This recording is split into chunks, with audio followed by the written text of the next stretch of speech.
Tatola monena nzambe na vie na yo. Wana nzambe ngana kokufate na kotatola. Nakobika ba merveille nzambe na vie na ngai. Tatola maloba wana. Jésus. Tatola maloba wana ngana kokufate na kotatola. Ngana kokufate na kotatola Jésus. Tina komona ba merveille na vie na ngai. Tina komona oyo kokisa pona vie na ngai. Akokufate na kotatola Jésus. Akotatola grandeur ya bonzambe na yo na vie na ngai. Nabila yo Jésus. Nabila yo na bomoi na ngai. Alléluia Jésus. Alléluia.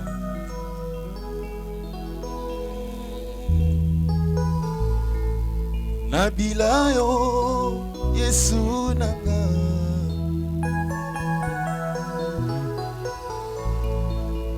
Oh na yo kolonanga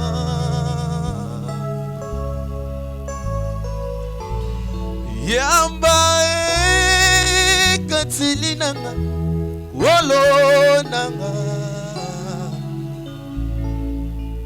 futenga sanaki maso Yesu nanga ye nabila yo Yesu nanga Papa, oh na yo, corona Jésus, alléluia Jésus. Yamba katilinanga, wolo nanga Jésus.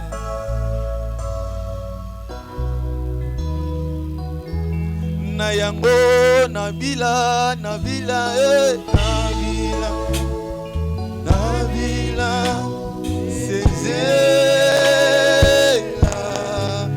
yo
Zambe wana ndima kokufela ngana no sekulusu. Zambe wana ndima kopesa bomoi na ye pona ngana yo. Seigneur, tu as vaincu la mort à la croix, éternel Dieu. Tu as accepté de mourir à la croix pour nous sauver, Jésus. Éternel Dieu, sois le coup, Papa. éternel Dieu. Alléluia, Sois le Jésus. Jésus. Alléluia. Natalina Golgotha. Papa Kunande yo kufela kingai. Nawe ozwaki esikananga wolonanga. Wetse ngai nasalaki masu Zambalole Natalina Golgotha. Papa Kunande yo kufela kinga. Yozwaki esikananga walonanga. Wetse ngai nabikisama na yango nabila nabila nabila nabila sezela na yo po na yo uferonanga na yango natsala natsala Natala, natsala Natala, ekulu usuna yo po na Jésus. Natikina mabuku na yo libota na ngai. Yolongolaka mabe kati na bango. Yokangola bandeko na ngai solo na bilakeli mabe. Yosalelaka biso ngolu na yo. Natiki na maboko na yo mosala na kosala Yesu. Yolongolaka mabe kati na bango. Yokangola bandeko na ngai solo na bilakeli mabe. Yosalelaka biso ngolu na yo.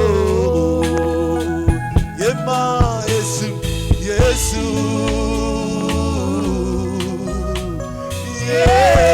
Yesu. Yokangola libota na ngai. Onabika. Yeah, yeah, Yesu, Yesu. Yeah, yeah, Yesu. Yokangola libota na ngai. Onabika. Yeah, yeah, Yesu, Yesu. Yeah, yeah, Yesu. Yokangola libota na ngai. Onabika. Yofuta nyongo na ngai. Yosilisa bapasi na ngai. Tina nini na nyokwama. Wesio nyokwama po na ngai. Nakomi na suka Yesu. Makasi esili ngai. Esanga loboko na yo. Salela ngai ngolu na yo. Yesu. Wofuta nyongo na ngai. Yesu nandima kofuta nyongo. Wasilisa bapasi na ngai.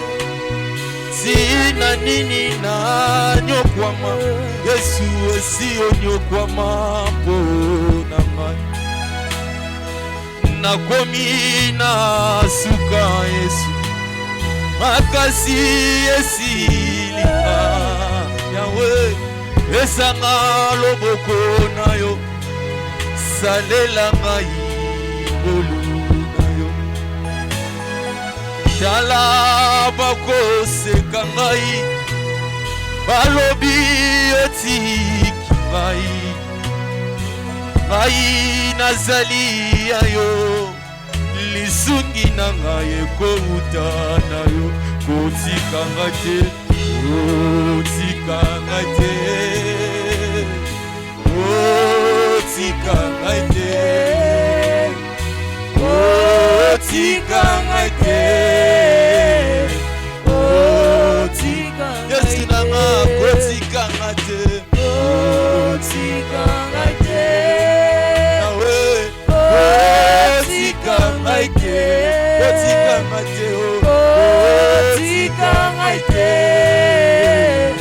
kotika ngai te ngai nakokende pai na papa ngai nakondima mabe na ngai nakoloba na ye papa limbisa mabe na ngai nakoloba na ye lisusu ngai moko nakoki te papa simba bomoi na ngai limbisa mabe na ngai nakoloba na ye lisusu ngai moko nakoki te papa simba bomoi na ngai limbisa mabe na ngai Jésus. Alléluia.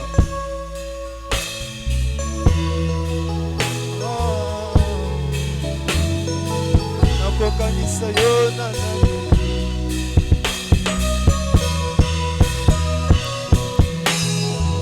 ngai nakoloba na ye lisusu ngai moko nakoki te papa simba bomoi limbisa mabe na ngai nzambe wana eza mpona yo betela ye maboko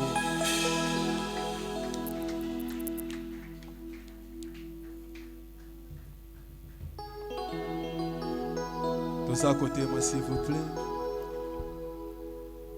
Oh ema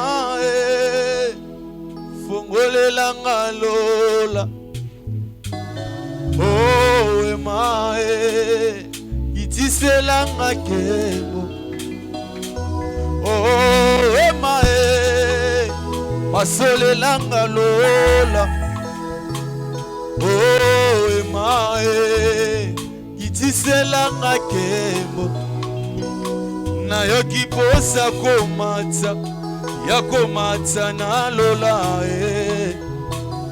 oh ya koyemba na banje na yoki posa komata ya komata na lola oh ya koyemba na banje oh ema oh ema fongolela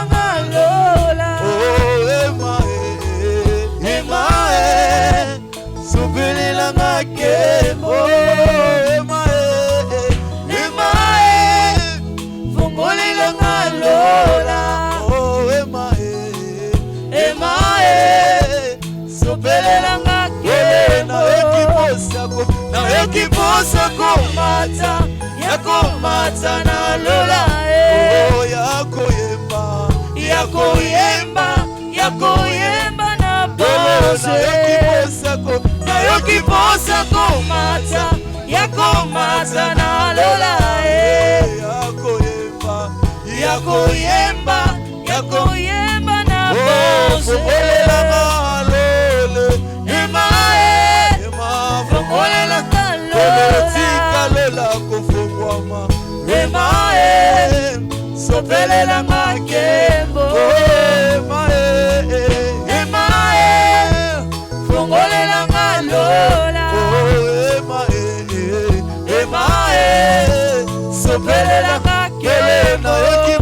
Yakiposa komata yakomata na lola yakoyemba na bose yakiposa komata yakomata na lola yakoyemba na bose. Emmanuel tobeleliyo yawe Emmanuel tobeleliyo yawe Emmanuel tobeleliyo yawe Emmanuel tobeleliyo yawe Emmanuel tombelela ngalola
la lola la tomba lolo kitise la makebo Alléluia. Oh sali makambo kukamwa na moni na miso oh yaki nalisunga pokwa na moni na miso na ngayoyo moto azoyembawa osali makamba kokamwa na moni na miso osali makamba kokamwa na moni na miso oyakie nalisunga pokwa na moni na miso Yesu osali makambo kokamwa na moni na miso oyakie nalisunga pokwa na moni na miso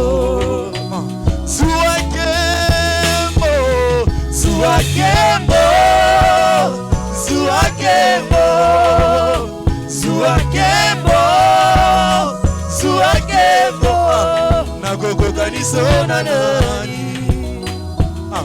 nagogokanisona nani olo suakembo suakembo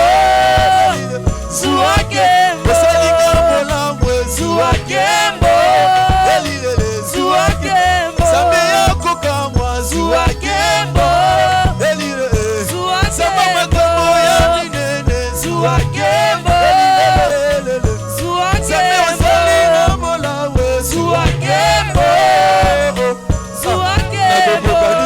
nagogokanisona nani libota na ngana kokoka nisona na oleki wolo ensemble oleki wolo na valere suakembo belilele suakembo suakembo suakembo suakembo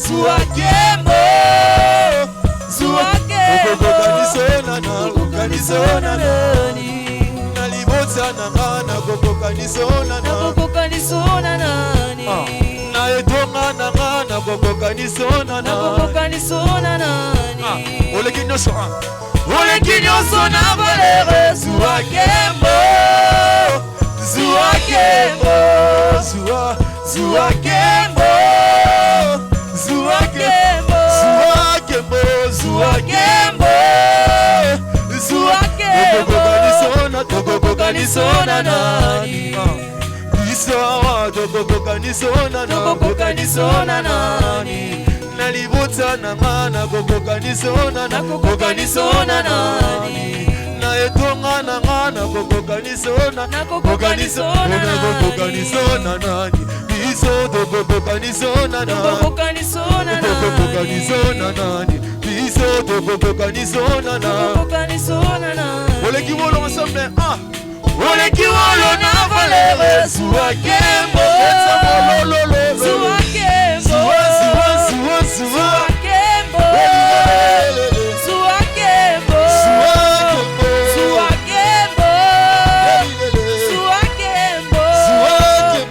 suakembo suakembo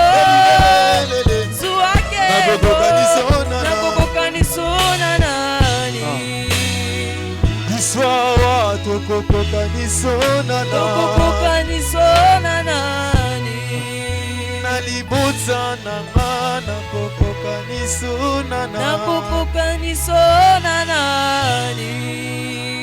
na sante na ngana kokoka nisona nani beta maboko tokoka nisona nani Nzambe nini wakotele matokoka nisona nzambe anima kokufela ngai nayo tokoka nisona nani tolingisiko toluwe nzambe wana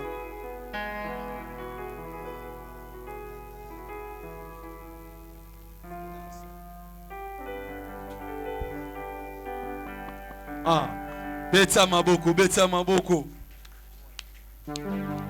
komboyo batata moyo moyo bilenge moyo moyo batata moyo wa mileleko pepa ye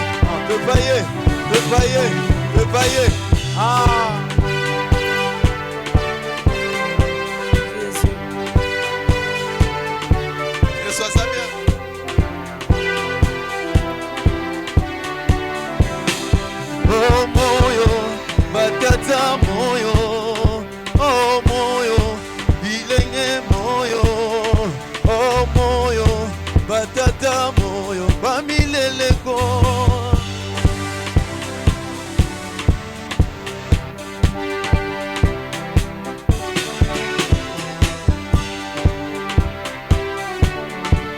Jésus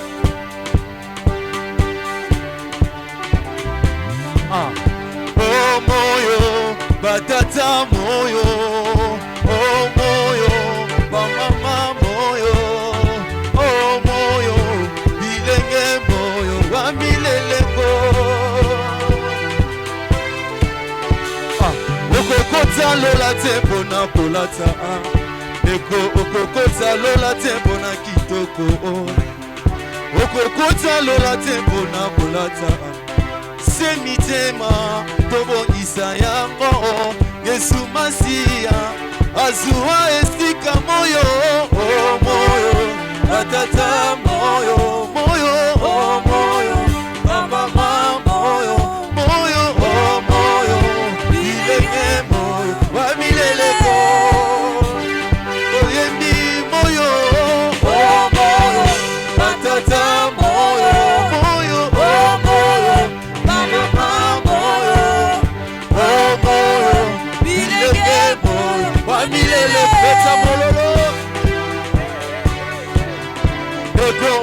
okokota lola te mpona kitoko okokota lola te mpona kolata eko okomona nzambe te mpona kitoko se mitema tobongisa yango Yesu Masiya azuwa esika moyo moyo batata moyo moyo moyo mama moyo moyo bilenge moyo waminele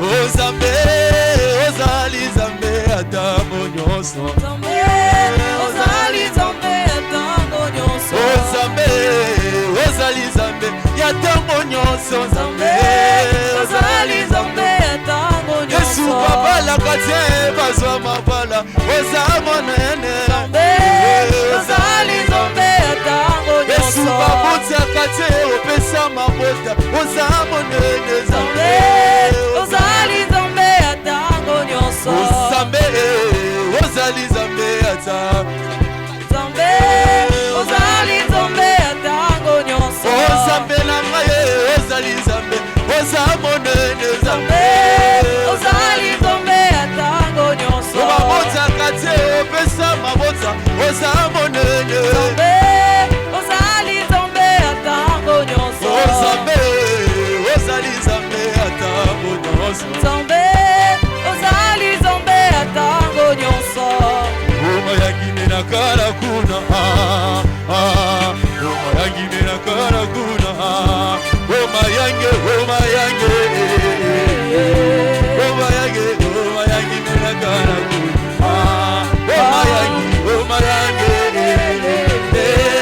Oma yange Oma yangine na kara Atanga imoku akolanda landa landa atanga imoku akolanda Yesu atanga imoku akolanda Yesu nakozoma nasimate atanga imoku akolanda Yesu atanga imoku akolanda Yesu atanga imoku akolanda Yesu nakozoma nasimate nyonso nasima Yesu liboso nyonso nasima Yesu liboso nyonso nasima Yesu liboso nakozoma nasimate nyonso nasima Yesu liboso nyonso nasima Yesu liboso nyonso nasima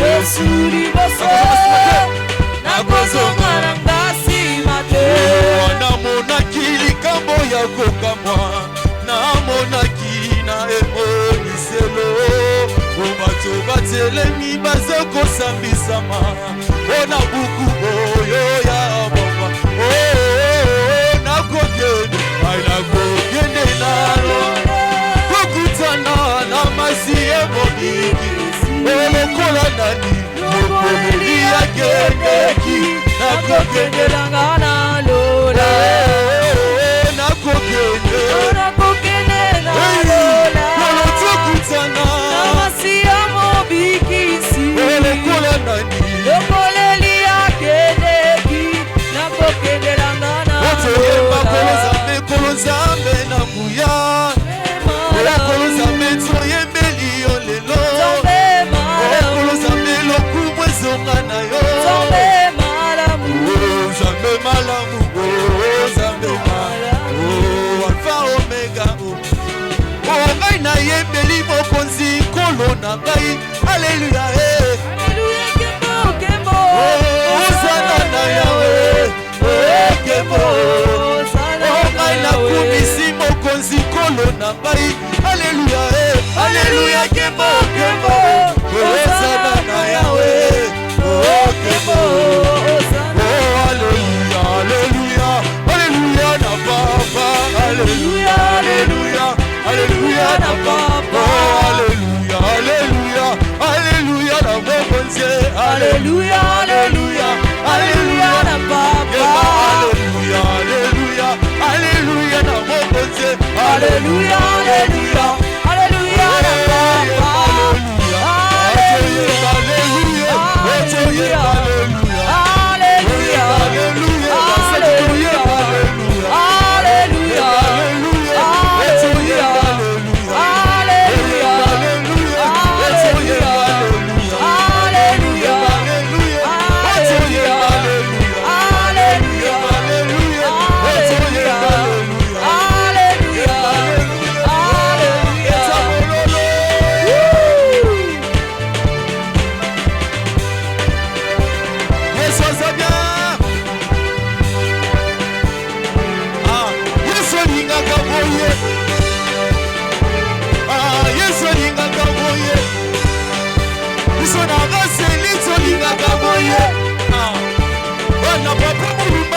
ezalaka boye. Beta mololo mololo mololo mololo. Beta maboko beta. Beta. Beta maboko beta. Beta. Beta maboko beta. Beta. Beta maboko beta. Beta. Beta maboko beta. Beta. Beta maboko beta. Beta. Beta maboko beta. Beta. Beta maboko. Tomba maboko likolo.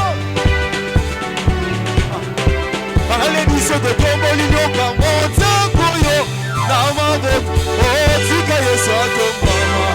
Tika tika tika tika. Tika yeso atombama. Tika tika Tika yeso atombama. tika tika. Tika yeso atombama. Tika tika Tika yeso Ona atombama. ibonza na yo. Tika yeso atombama. Yeso tombome. Tika yeso Ona atombama. mosala na yo. Tika yeso atombama. Yeso tombome. Tika yeso Ona libala atombama. na yo. Tika yeso atombama. Yeso tombome. Tika yeso atombama. Tika tika Tika tika. yeso atombama. Tika tika Tika tika. yeso atombama. Tika yeso atombama. Tika yeso atombama. Eta mololo mololo. Ah Yesu atombama na ye. Tolingi sikoyo tolia maloba oyo atongwa lelo. On attend tozobenga le révérend pasteur Alfred Mulumba ntango azomata. Toza kobetisa maboko na milolo. Yesu aza bien.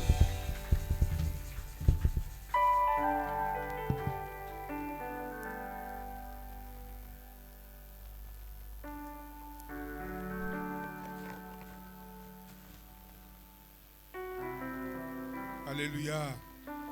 Nous allons prier. Aujourd'hui, c'est le premier dimanche de 2026. Mukola liboso eyenga liboso na mobu Après 2026. le 1er janvier, c'est le premier dimanche.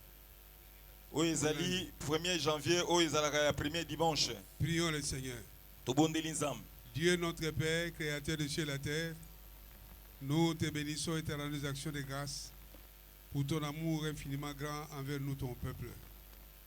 Merci parce que tu nous as racheté à un grand prix, celui du sang de l'agneau qui a coulé à la croix de Golgotha il y a plus de 2000 ans.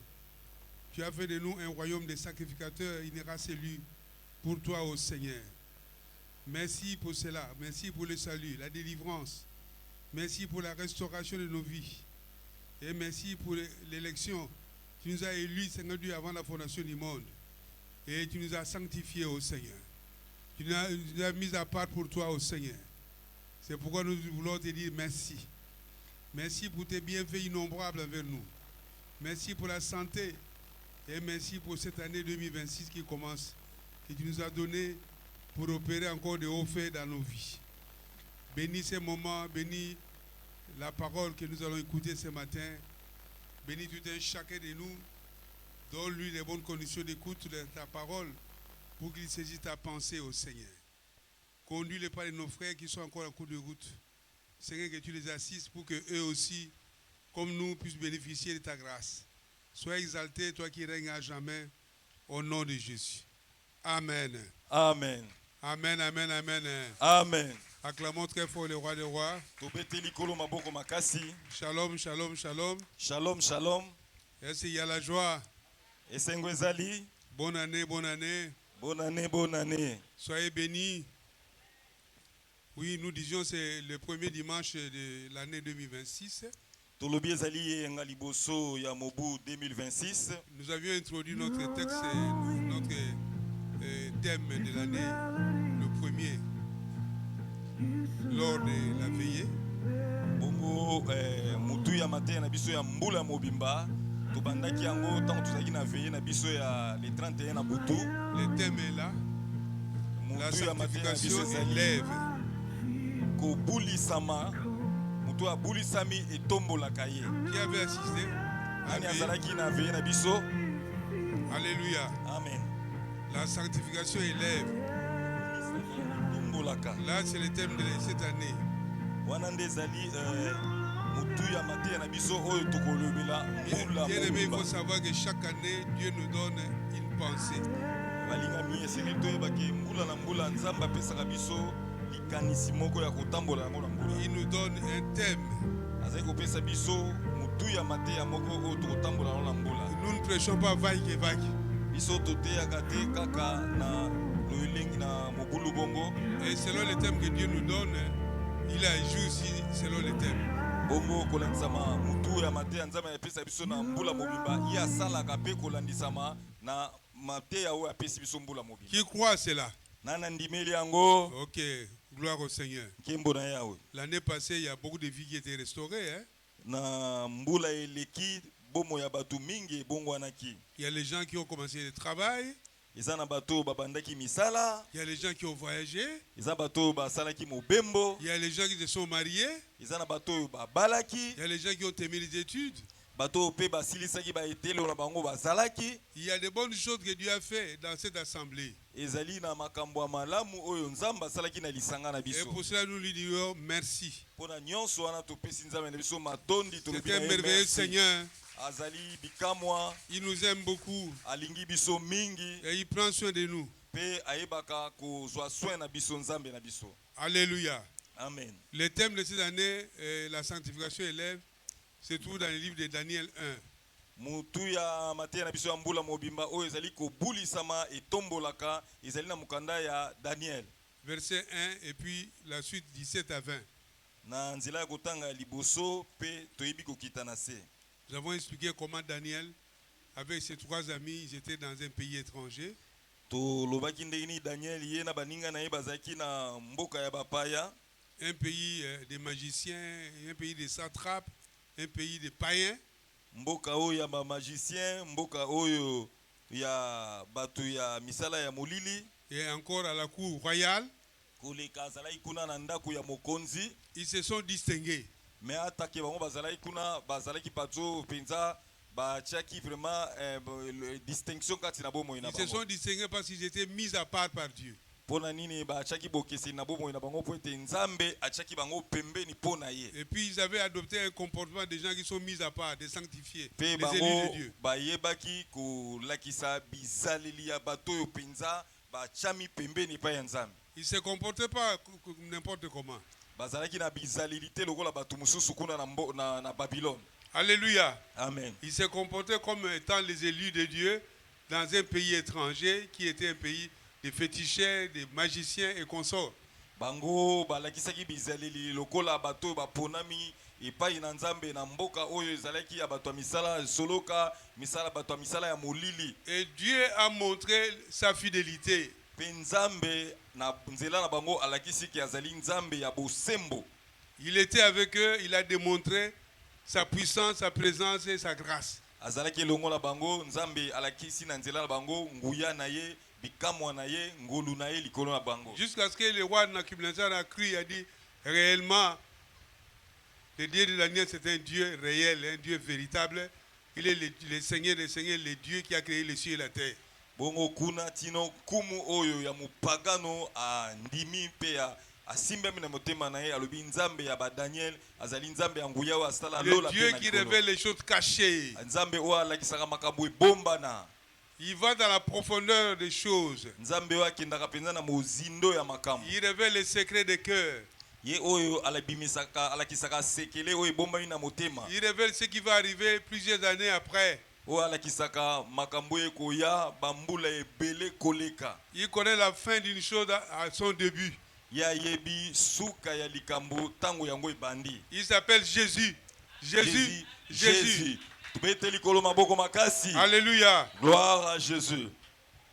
Donc c'était un thème qui est vraiment important parce que nous traversons une période de confusion. Et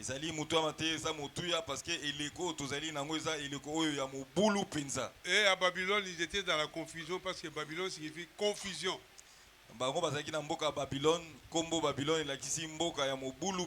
Et nous, actuellement, dans ce monde ici, nous sommes dans un monde de confusion.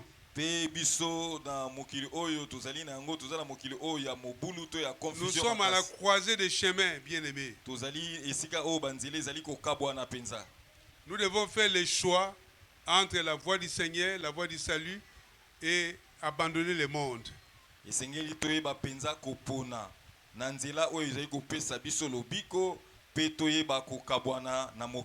Beaucoup vont dans la voie facile, la voie du monde.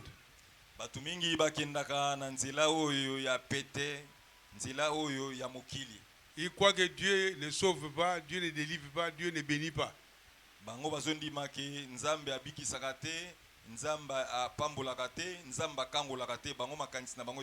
Alors que quand nous lisons bien les Écritures, nous voyons que Dieu a béni les gens qui marchaient avec lui.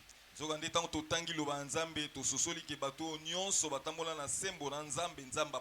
gens qui étaient dans l'intimité avec lui. Dieu ne les a pas abandonnés, au contraire, il les a visités. Et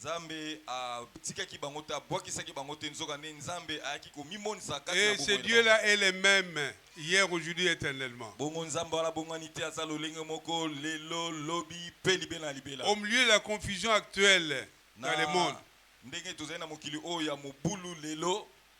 Dieu a ses enfants qu'il a mis à part. Nous avons défini la sanctification comme étant la mise à part par Dieu pour lui.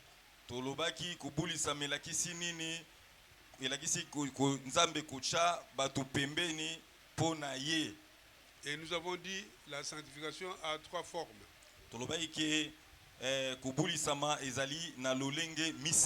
On ne va pas tout développer, mais on rappelle seulement. La première forme, c'est la sanctification des positionnements. De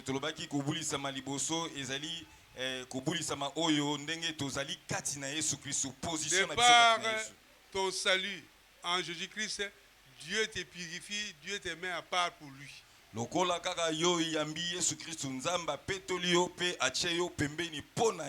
Alléluia. Amen. Il te sanctifie, il pardonne ses péchés. Tu n'appartiens plus au monde. Ton nom est inscrit dans le livre de vie au ciel. Et ça, bien aimé, il faut le savoir soi-même, il faut être sûr. Parce que quand tu ne connais pas ça, tu n'as pas la conviction, l'ennemi va commencer à te tromper, à te remettre en question si tu es réellement sauvé ou pas. Est-ce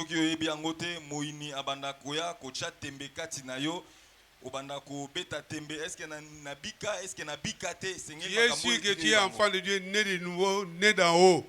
Tu as reçu Jésus-Christ comme Seigneur Sauveur et l'Esprit de Dieu habite en toi.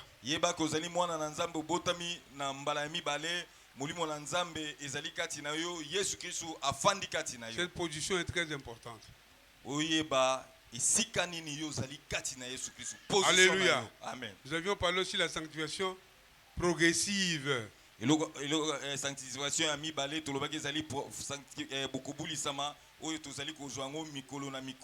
Là, il faut comprendre que c'est un processus qu'on commence et qu'on poursuit.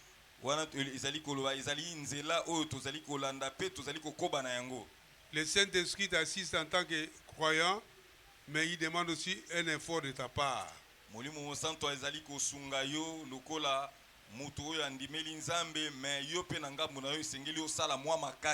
Dieu met à ta disposition tout ce qu'il faut pour que tu sois attaché à lui.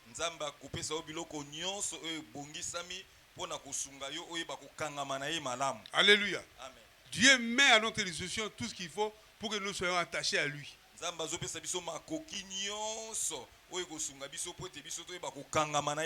Il y a la parole, il y a le Saint-Esprit, il y a la prière. Ce sont des choses qui nous rapprochent de Dieu et qui font que nous soyons attachés à lui.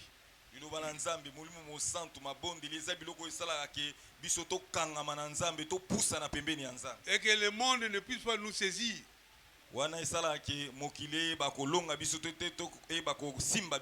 Alléluia. Amen. Ça demande ta participation. Et c'est une affaire de tous les jours, une affaire quotidienne, un exercice de tous les jours. Tu dois être un croyant qui prie, qui lit la parole de Dieu, qui gêne, qui veille, hein? Qui demande la volonté de Dieu, qui demande l'assistance du Saint-Esprit, ainsi de suite.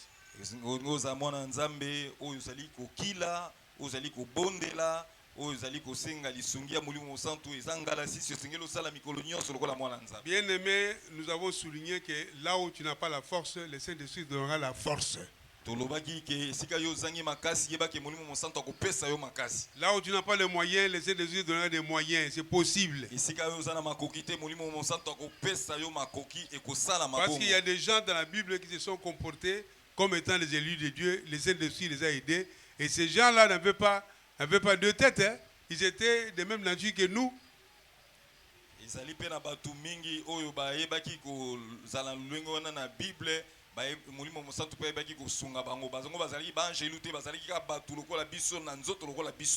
On l'appelle les facilitateurs ou les paraclés.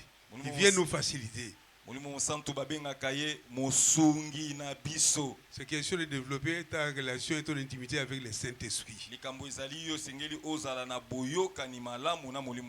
Alléluia. Amen. Enfin, nous avions parlé de sanctification ultime. C'est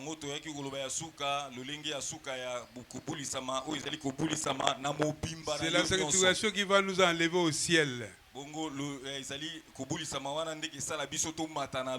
Qui va nous permettre de rencontrer les rois des rois, les seigneurs des seigneurs. Dans 1 Thessaloniciens 5, 23, il est dit, il faut que nous soyons sanctifiés âme, esprit et corps lors de l'avènement de Christ.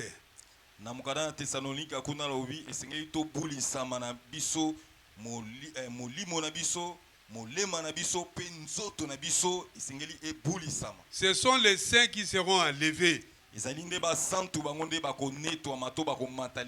les saints, ce ne sont pas ceux qui sont morts et puis on les a qualifiés ou quoi. Non. Les saints, ce sont ceux qui sont déjà élus par Dieu, que Dieu a choisi et qui obéissent à la voix de Dieu et à la parole de Dieu. Ce sont les saints.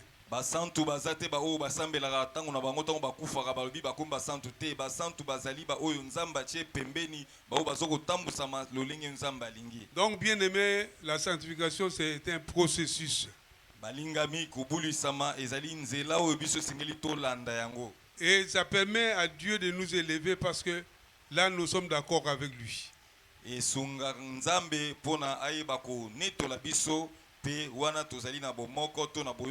nous marchons avec lui, rien ne peut lui empêcher de nous assister, de nous bénir, de nous guérir, de nous fortifier. Rien, rien.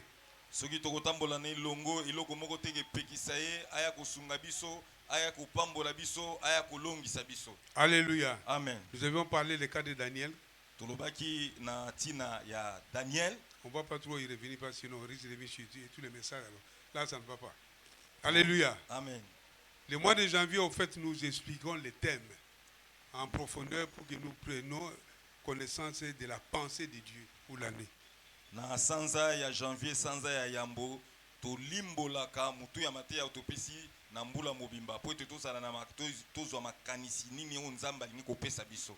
Donc sache que dans un monde corrompu, c'est possible de marcher avec Dieu, c'est possible d'être béni par Dieu, c'est possible sans voler, sans tricher, c'est possible d'être glorifié par Dieu.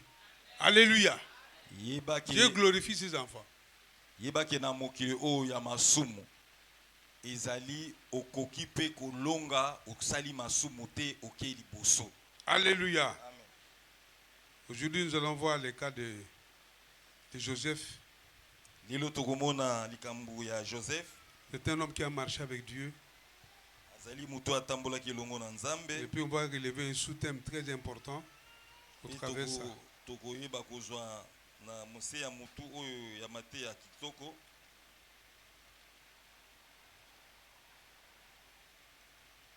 Nous lisons d'abord 2 Timothée 2, 21. Totangi 2 Timothée 2, 21. Et puis Éphésiens 1, 4. Puis totangi Éphéso 1, 4. 2 Timothée 2, 21. Nous lisons notre Jésus. Amen. Si donc quelqu'un se conserve pur en s'abstenant de ces choses, il sera un vase d'honneur, sanctifié, utile à son maître, propre à toute bonne œuvre. Amen. Éphésiens 1, 4.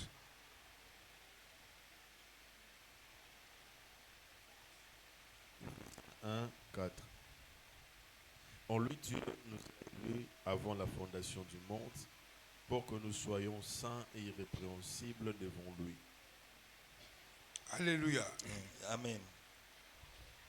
Dans Genèse, nous allons prendre Genèse 39, verset 9. D'abord. Genèse 39, verset 9. Genèse 39, verset 9.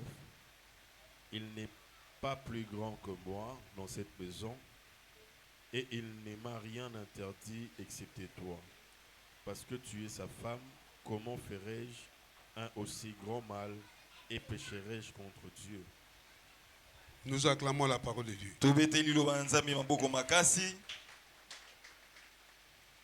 Bien-aimé, Dieu veut te voir devant lui comme irrépréhensible et saint.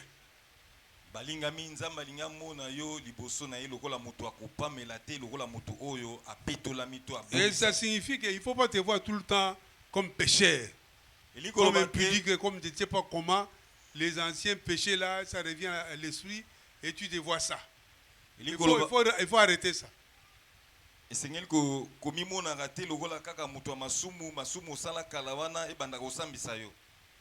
faut que tu marches comme étant un saint et un homme irréprochable devant le Seigneur. Il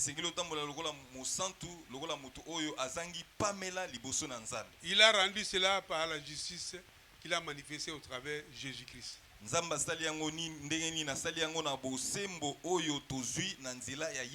n'est pas de nous-mêmes que nous sommes devenus ça, mais c'est au travers de Christ.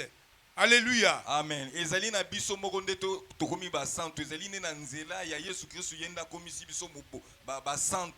le livre de 2 Timothée là déclare que dans une maison il y a plusieurs ustensiles, plusieurs vases. Il y a des vases en copal, il y a des vases en bois, il y a des vases en objet, des vases d'or.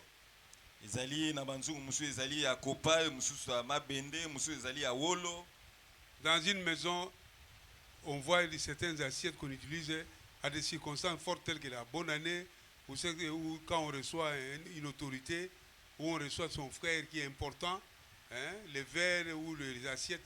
Ce n'est pas ça les mamans. C'est ça. Est-ce que les enfants jouent avec ça? Il y a aussi des gobelets avec lesquels les enfants boivent de l'eau, ils jouent avec ça. Donc c'est distingué. Na bandaku banzungu to biloko akosalela wana ezaka ya bokeseni ya kitoko to bomba yango pona koyamba papa ya to batu nyonso ya lokumu mususu totika yango kosalela yango kaka ndenge. Donc en ce qui concerne la sanctification bien-aimée, nous sommes considérés comme étant des vases d'or mis à part pour les services spéciaux. Alléluia. Amen. Ezalo lenge moko na ko etali ki ko bulisama. Biso tozali bakozwa biso lokola ba mbeki to banzungu oyo ya kitoko pona kosalela yango na kambu ya malamu. Dieu peut avoir besoin de toi en cas de nécessité. Nzamba kozana bosenga na yo tango azali penza na posa salela yo. Il compte sur toi parce qu'il sait que tu es un vase d'honneur. Nzamba zochela o motema pote ayebi ke yo zali mbeki oyo ya lokumu. Quand il y a une situation ici à l'église, il va te choisir pour la prière, il va te choisir pour un don. Il va te choisir pour un travail quelconque dont il est sûr que tu vas l'accomplir. Nzamba yebi ke ozali mbeki ya motuya tango likambo ezali nzamba yebi akosalela yo soki likambo ezali ya libondeli église akosalela yo ya kosunga ta na misolo tango église eza na bosenga akosalela yo na nzela na nzamba akosalela yo. Donc un sanctifié c'est celui qui est vraiment gardé par Dieu. Moto ya bulisami apetolami aza moto yo nzamba bomba kaina makasi. Et il vit pour Dieu. Il se connaît lui-même d'abord. Et il sait comment se comporter. Alléluia. Amen. Ça c'est très important. Qu'on lui dise ou pas, mais il sait que moi je suis un élu de Dieu. Je suis un élu de Dieu. Je suis un vase d'honneur entre les mains du Seigneur. Il y a tel comportement que je peux adopter, d'autres je ne peux pas le faire.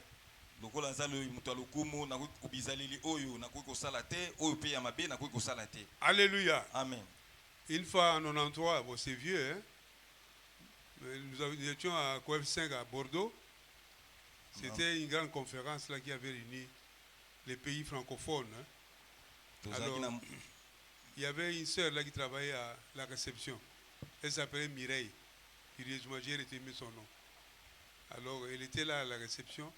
Dans l'entretemps, on voyait une jeune sœur aussi, indienne, alors elle dit, moi, coupez-moi, il y a jeans. Coupez, pendant que je viens du banda. On demande, sœur Mireille, pourquoi tu t'habilles pas comme elle dit? Non, moi, je suis une chrétienne. Je dis, tu n'es pas un français. Français, c'est quoi? Je suis une chrétienne, je peux m'habiller comme elle. Alléluia.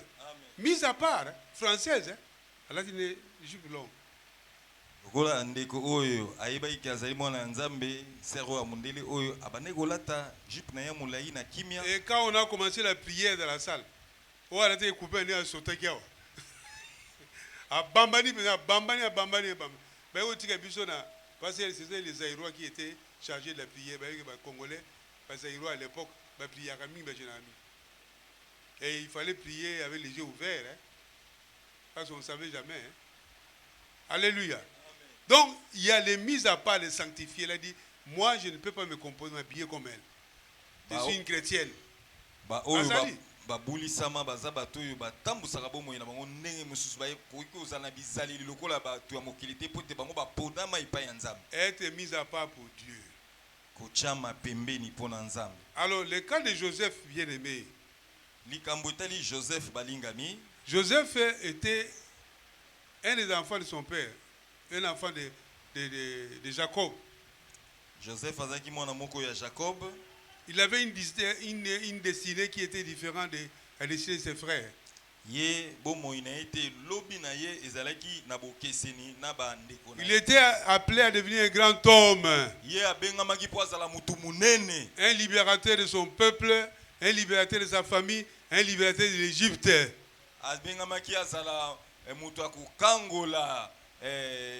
Libota na ye kokangola mboka Égypte kokangola mboka na ye. Dieu lui a révélé cela en songe. Nzamba la kisaki yango tango azalaki na ndoto. Et quand il disait ça à ses frères, cela a créé leur jalousie. Tango bandai ko bisa bandoto ne pa bandeko na ye ndoto wana epesaki bango motema ya zuwa. Un jour leur papa l'a envoyé pour aller laisser la nourriture chez ses frères qui étaient en brousse en train de perdre les troupeaux. Alors, arrivé là-bas, ils l'ont bloqué. Ils ont dit, bon, maintenant là, notre chef ici, on va voir comment il devient le chef. On va le bloquer ici. On va le tuer.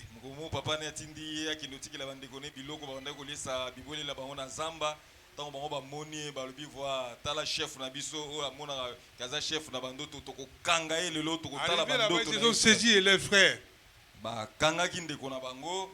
Petit yo le trop le lobby qui ici trop tard placé comme chef. Alléluia. Amen. Ils l'ont menacé de le tuer. Ils ont enlevé sa tunique. Alléluia. Amen. Ba menacé ba longoli bilamba robe na yazalaki nango. Ils l'ont placé dans une citerne à sec. Ba juye ba cheye na citerne moko yazalaki na maïté. Après, ils se sont dit non, finalement c'est notre sang, on ne va pas les tuer. Ils ont vu les Ismaélites, les marchands ismaélites. Ils l'ont vendu auprès d'eux. Ils ont dit, bon, tu es comme ça, tu es comme un chef en Europe. Tu es comme un chef, on n'est pas Ismaélites. Ils l'ont vendu.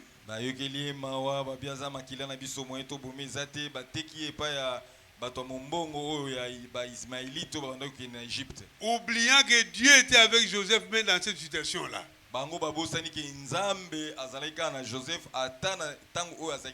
Dieu ne l'avait pas abandonné. Ils l'ont vendu auprès des Ismaélites. Ils sont allés, ils disent non, auquel on va faire des juifs ici. On les vend auprès de Potiphar, l'officier et l'officier du roi. Ils l'ont vendu auprès de Potiphar.